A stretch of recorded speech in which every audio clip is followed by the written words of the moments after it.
Hello guys, welcome to my kitchen channel. आज આપણે બનાવવાના છે સુપર ટેસ્ટી એવા સમોસા। તમે આ રીતે તમે ક્યારે પણ બનાવ્યા ના હોય અને એકદમ પડવાળા, એકદમ ઇઝી એન્ડ એકદમ ઇઝી ટ્રીક સાથે। તો ચાલો ફટાફટ આપણે રેસીપી સ્ટાર્ટ કરી લઈએ। અને જો તમે અમારી ચેનલ પર નવા હોય તો પ્લીઝ લાઈક અને સબસ્ક્રાઈબ કરવાનું બિલકુલ પણ ભૂલતા નહીં અને બેલ આઇકન જરૂરથી પ્રેસ કરી લેજો, જેથી તમને અમારા આવા જ વિડીયોની નોટિફિકેશન પહેલેથી મળતી રહે। तो गैस पर આપણે કઢાઈ મૂકીશું, તેમાં 1 ટેબલસ્પૂન તેલ એડ કરીશું, 1 ટેબલસ્પૂન રાઈ એન્ડ જીરું એડ કરીશું। ત્યારબાદ મેં 2 મોટા બટેટાને અને વટાણાને બાફી લીધા છે અને મેશ કરીને લીધા છે બટેટાને, તો તેમાં એડ કરી દઈશું। ત્યારબાદ હવે આપણે તેમાં 1 મોટી ચમચી આદુ મરચાં લસણની પેસ્ટ એડ કરીશું। જો તમે લસણ ના ખાતા હોય તો સ્કીપ પણ કરી શકો છો। ત્યારબાદ તેમાં સ્વાદ અનુસાર મીઠું, अर्धी टेबलस्पून हळदर, हाफ टेबलस्पून लाल मरचुं पाउडर, हाफ टेबलस्पून गरम मसालो पाउडर एड करीशुं અને બધું જ એકદમ સરસ રીતે મિક્સ કરી લઈશું। હવે આપણે તેમાં થોડા એવા ધાણા એડ કરીશું અને ફરીથી મિક્સ કરી લઈશું।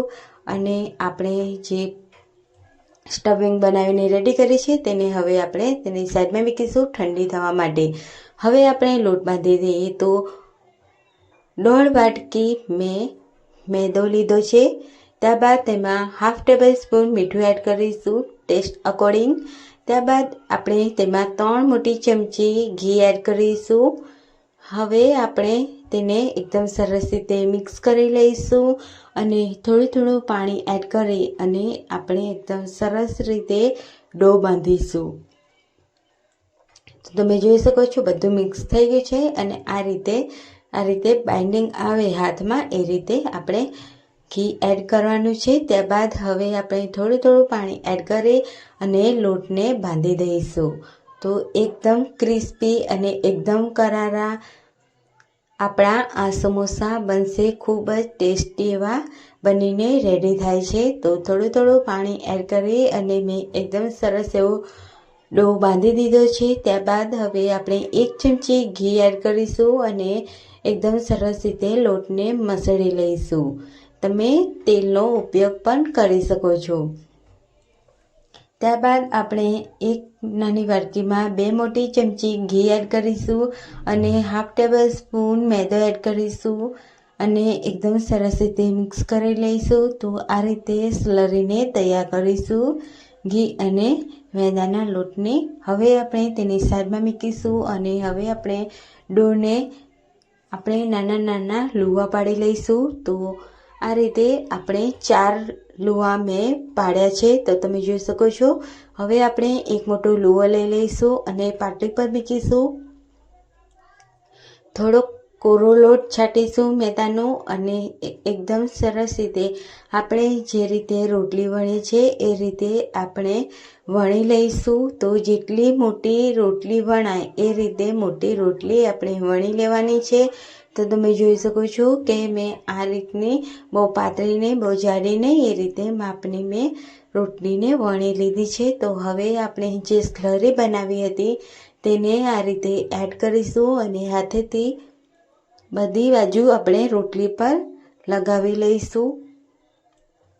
હવે આપણે બીજી રોટલી પણ એ રીતે વણી લીધી છે, તો હવે તેની ઉપર પાથરી દઈશું અને એકદમ સરસ રીતે બધી બાજુથી આ રીતે પ્રેસ કરીશું અને કિનારીઓને કટ કરી લઈશું। તો આપણે આ રીતે વધારાનો ભાગ છે તેને કાઢી લઈશું અને આ રીતે ચપ્પાના મદદથી 4 ભાગ કટ કરી દઈશું। તો તમે જોઈ શકો છો કે એકદમ સરસ એવા પડવાળા આપણા સમોસા બનાવીને રેડી કરીશું। તો હવે આપણે 1 ચમચી સ્ટફિંગ એડ કરીશું તેની પર અને આ રીતે પ્રેસ કરીશું।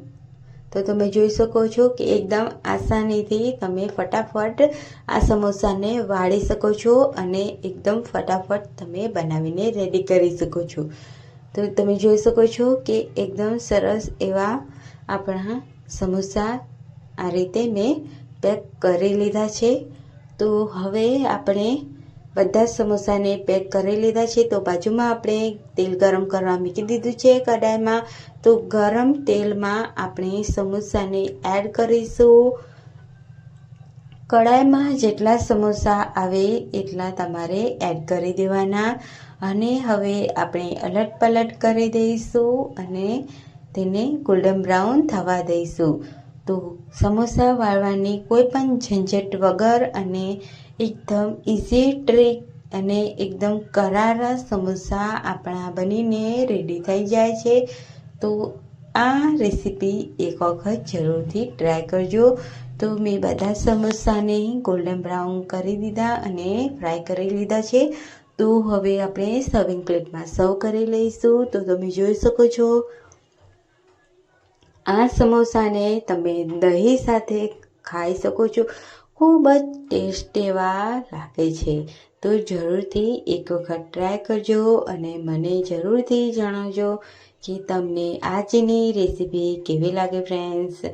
તો તમે જોઈ શકો છો કે એકદમ પળવાળા આપણા આ સમોસા બનીને રેડી થયા છે.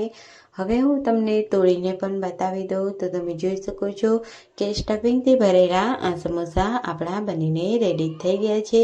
તો આવી જ રેસીપી સાથે આવતા વિડીયોમાં મળીએ. ત્યાં સુધી બાય બાય. આવજો.